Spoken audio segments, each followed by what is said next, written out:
நம்ம உடம்புல மனித உடம்புல எந்த உறுப்பு கெட்டு போனாலும் நம்ம வந்து உறுதியாக சொல்லலாம் இந்த நோய் எப்படி செயல்படுவோன்னு.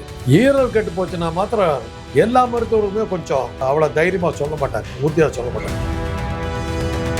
ஒரு சின்ன துண்டு ஈரல் பாக்கி இருந்தால் கூட அது மறுபடியும் வளர்ந்து உயிரை காப்பாற்றக்கூடிய சக்தி வாய்ந்தது. அது கெட்டு போச்சுன்னா நீங்கள் காப்பாற்றவே முடியாது. அதை போய் கெடுத்துக்கிட்டு அது கெட்டதுக்கு பிறகு உடுவனான்னு சொல்லிட்டு விஷத்தை அருந்துக்கிட்டே இருந்தாக்க என்ன பண்ணணும்? நீங்கள் சொல்கிற செய்தி உண்மையாக இருந்தால் யாருடைய அறிவுரையும் அவர் கேட்காம இருந்தது தான் அவருடைய மரணத்திற்கு தான். லிவர் கெட்டு போனதுக்கு பிறகு கொஞ்சம் ஜாக்கிரதையாக இருந்திருக்கு. அப்படியே இருந்தாலும் கெட்டுப்போன லிவரை வந்து சரிப்படுத்துறதுக்கு எங்களால் உறுதி சொல்ல முடியாது. எங்களை பொறுத்தவரை நான் ஓப்பனாக சொல்கிறேன், நான் ஆங்கில மருத்துவம் தான். எங்ககிட்ட லிவருக்கான ஈரலுக்கான மருத்துவம் சரியாக கிடையாது. அதுக்கு உதாரணம் நானே இருக்கிறேன். நான் அமெரிக்காவில் பயிற்சியில் இருக்கும்போது அந்த பயிற்சியில் வந்து நிறைய கெமிக்கல்ஸோடு நான் ஹேண்டில் பண்ணிகிட்டு இருந்ததுனால ஒரு வைரல் லேபில், அதாவது வைரஸ் கிருமிகளை அந்த சோதனை சாலையில் ஒர்க் பண்ணியிருக்கும்போது நான் மாட்டிக்கிட்டேன். எனக்கு வந்துருச்சு. சில வேடங்கள் இந்த மெர்க்குரி எப்படி இந்த மாதிரிலாம் சில வேடங்கள் போடும்போது அந்த இந்த சாயத்தை, அந்த அலுமினிய சாயத்தை பூசுவாங்க உடம்பு பூரா. புலி வேஷம் போடும்போதெல்லாம் பெயிண்டெல்லாம் அடிக்கிறாங்கல்ல, அதெல்லாம் இந்த மாதிரி பாதிப்பை கொடுக்கறதுக்கு வாய்ப்பு கொடுக்கும். ஏன்னா அதெல்லாம் நீக்கிறதுக்கு கேரோசின் போட்டு பூரா உடம்பெல்லாம் தடவி தான் எடுப்பாங்க. அதை புலி வேஷம் போடுறது, இந்த கதகளி ஆடும்போது அந்த முகத்துலலாம் நிறைய வேஷம் போடுறாங்கல்ல, அதெல்லாம் மண்ணெண்ணெய் வச்சு தான் இது பண்ணுவாங்க. இன்னும் சொல்ல போனால்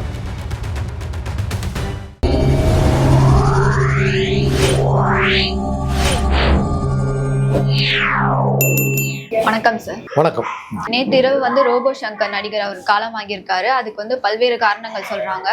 அவருக்கு வந்து மஞ்சக்காமலை இருந்தும் குடிச்சிட்டு இருந்தனால தான் அவர் மரணம் அடைஞ்சிருக்காருன்னு சொல்றாங்க. உங்க கருத்து என்ன சார்? மஞ்சக்காமலை வந்ததாவே லிவர் ஃபெயிலியர்னு அர்த்தம், ஈரல் கெட்டு போச்சுன்னு அர்த்தம்.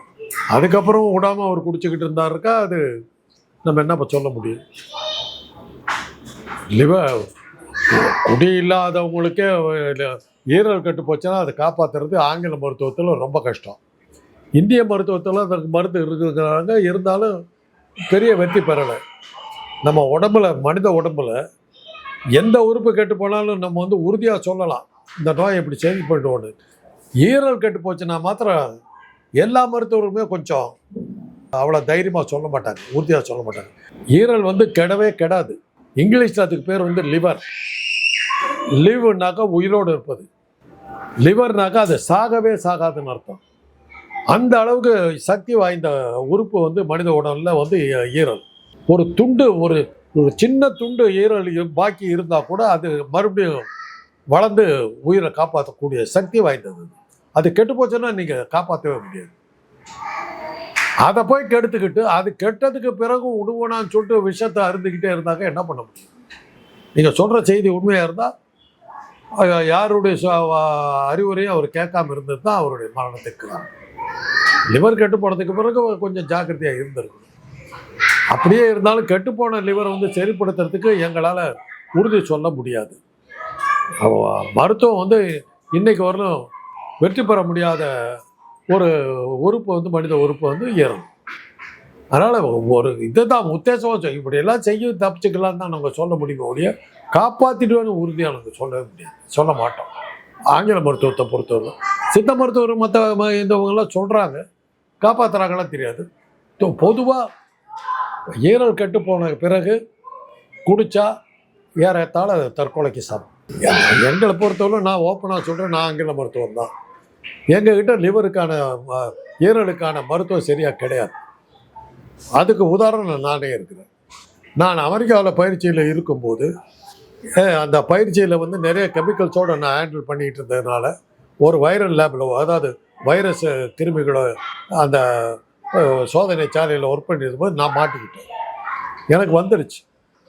உலக புகழ்பெற்ற கேலம்போஸுங்கிற சிறந்த மருத்துவர் தான் என்னை பார்க்குறாரு. டேக் ரெஸ்ட், அவ்வளோதான் அவர் கொடுத்த advice. Take rest, take good food, you will recover. என்ன சார் மருந்து? Will see. ஒன்றும் மெடிசனாக எதுவும் கொடுக்கல. அப்போ அங்கே நான் அமெரிக்காவில் இருந்தபோது என்னுடைய நண்பர்கள் பக்கத்தில் இருந்தவங்களாம் வந்து என்னை கூட்டிகிட்டு போய், நம்ம ஊருக்காரர் டாக்டர் மணின்னு இருந்தார், அவங்க மனைவி செல்வி, இவங்க 2 பேரும் என்ன பண்ணாங்க, இந்தியாவில் இருந்தாங்க, மனைவி இங்கே இருந்தாங்க, அவங்கள வரவழைச்சிட்டாங்க. வரவழைச்சு அவங்களும் வந்துட்டாங்க. வந்து 3 பேரும் சேர்ந்து என்னை பார்த்துக்கிட்டு நம்ம ஊரில் கடைப்பிடிக்கிற பத்திய சோறெல்லாம் கொடுத்து என்னை காப்பாற்றினாங்க. ஏறத்தாழ இறந்து போவேன்னு தான் சொன்னேன். ஏலம் போச்சு என்ன சொன்னார்னா, நீ வேணா நீ வந்து பயிற்சியை விட்டுட்டு நீ இந்தியாவுக்கு போகிறதா தான் போயிடுன்னு சொன்னார். அதுக்குள்ளே தான் இவங்கெல்லாம் இருன்னு சொல்லி என்னை காப்பாற்றிட்டாங்க. நான் தப்பிச்சு பயிற்சியை முடிச்சுட்டு தான் வந்தேன். அதனால் ஆங்கில மருத்துவர்கள் நாங்கள் வந்து லிவர் பாதிக்கப்பட்டால் பெருசாக கேரண்டி கொடுக்கவே மாட்டோம். சேலம்ல இருக்க பச்சிலை மருத்துவத்தை தான் அவர் ஃபாலோ பண்ணியிருக்காரு. அது பச்சிலை மருத்துவம் அதுதான். இப்போ திருவல்லிக்கேணியில் வந்து ஒரு யுனானி மருத்துவர் ஒருத்தர் இருந்தாருமா. அவங்களது இருக்குதா இல்லையான்னு தெரியல. ஃபேமஸ் அவங்க. இந்த மாதிரி காமாலை நோய்களுக்கெல்லாம் அவங்க கொடுத்தா ஒரு கஷாயம் மாதிரி ஒன்று கொடுப்பாங்க, ஒரு கசப்பு மருந்து. அதை கொடுப்பாங்க, 2 டோஸ் கொடுப்பாங்க, க்ளீனாக குணம் ஆகிட்டு இருந்தது. இன்றைக்கி அந்த மருத்துவமனை இருக்கா இல்லையான்னு தெரில. அவ்வளோ ஃபேமஸ் அது. இன்றைக்கி அந்த மருத்துவமனை பற்றி பேரே காணும். அவங்கெல்லாம் போயிட்டாங்க, இல்லை போட்டிருக்கு. பரம்பரை வைத்தியர்கள் அவங்கெல்லாம் அதை தைரியமாக சொன்னாங்க, குணப்படுத்தினாங்க. இந்திய மருத்துவத்தில் அதை அவங்க கொஞ்சம் கேரண்டி கொடுக்குறாங்க. ஆங்கில மருத்துவத்தில் இன்றைக்கு வரலும் நாங்கள் வந்து வெற்றி அடையாத ஒரு துறை வந்து ஈரல் பாதிப்பு தான். அதனால் அவர் போனது ரைட்டு தான். எங்களால் சரியாக முடியலங்கிற நாங்கள் சொன்னதுனால தான் நாங்கள் போயிருக்காரு. ஆரம்ப காலத்தில் வந்து அலுமினியம் பெயிண்ட் அடிச்சு தான் நடிக்கிறதுக்கு பண்ணியிருக்காரு. ஸோ அதனாலையும் அதை ரிமூவ் பண்ணுறதுக்கு வந்து மண்ணெண்ணெய் இதெல்லாம் யூஸ் பண்ணுவாங்க அப்படின்னு சொல்லியிருக்காங்க. அதனால அதுவும் ஒரு காரணமாக இருக்கும்ட்டு அவரோட நண்பர் இளவரசர் சொல்லியிருக்காரு. அது இருக்கலாம். ஏன்னா சில வேடங்கள் இந்த மெர்க்குரி எப்படி இந்த மாதிரிலாம் சில வேடங்கள் போடும்போது இந்த சாயத்தை, அந்த அலுமினிய சாயத்தை பூசுவாங்க உடம்பு பூரா. புலி வேஷம் போடும்போதெல்லாம் பெயிண்டெல்லாம் அடிக்கிறாங்கல்ல, அதெல்லாம் இந்த மாதிரி பாதிப்பை கொடுக்கறதுக்கு வாய்ப்புகள் உண்டு. ஏன்னா அதெல்லாம் நீக்கிறதுக்கு கேரோசின் போட்டு பூரா உடம்பெல்லாம் தடவி தான் எடுப்பாங்க. அதை புலி வேஷம் போடுறது, இந்த கதகளி ஆடும்போது அந்த முகத்துலலாம் நிறைய வேஷம் போடுறாங்கல்ல, அதெல்லாம் மண்ணெண்ணெய் வச்சு தான் இது பண்ணுவாங்க.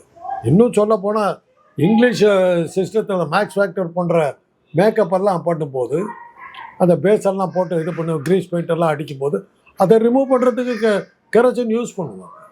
அப்படி தான் சரி பண்ணுவாங்க. அதில் வந்து பாதிப்பு ஏற்படலாம், அதில் வந்து அந்த பாய்ச்சல் போயிருக்கலாம்.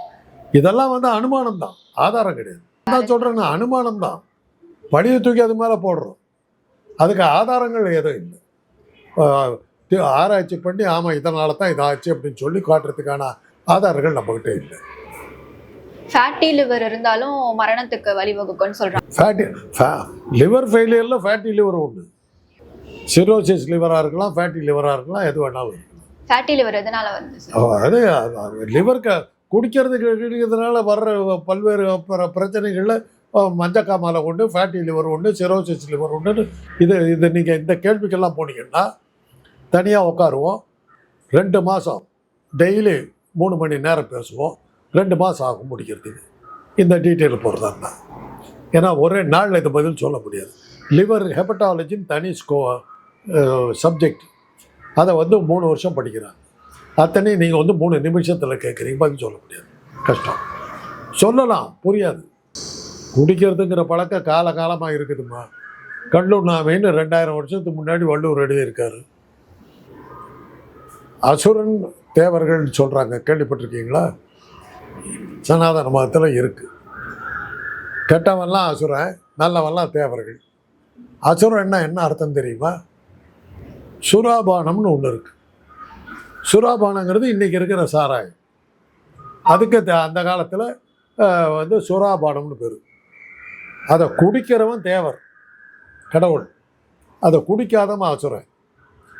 குடிக்காத அசுரன் வந்து கெட்டவன் சொன்னது வந்து சனாதன மதம், இந்து புராணம்.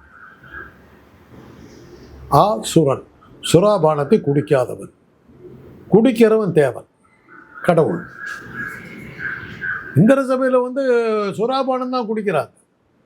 சுராபானத்தை குடிச்சிட்டு 4 பெண்கள் ஆடுறாங்க. ரம்பை, ஊர்வசி, திலோத்தமை, இன்னொருத்தி பேர் வந்து போச்சு, மேனகை. 4 பேர் குடிச்சு விட்டு டான்ஸ் பார்த்துக்கிட்டு இருந்தவங்களாம் தேவர்கள். ஒரு பொண்டாட்டியோட வாழ்ந்த ராவணன்லாம் ஆசுரன்.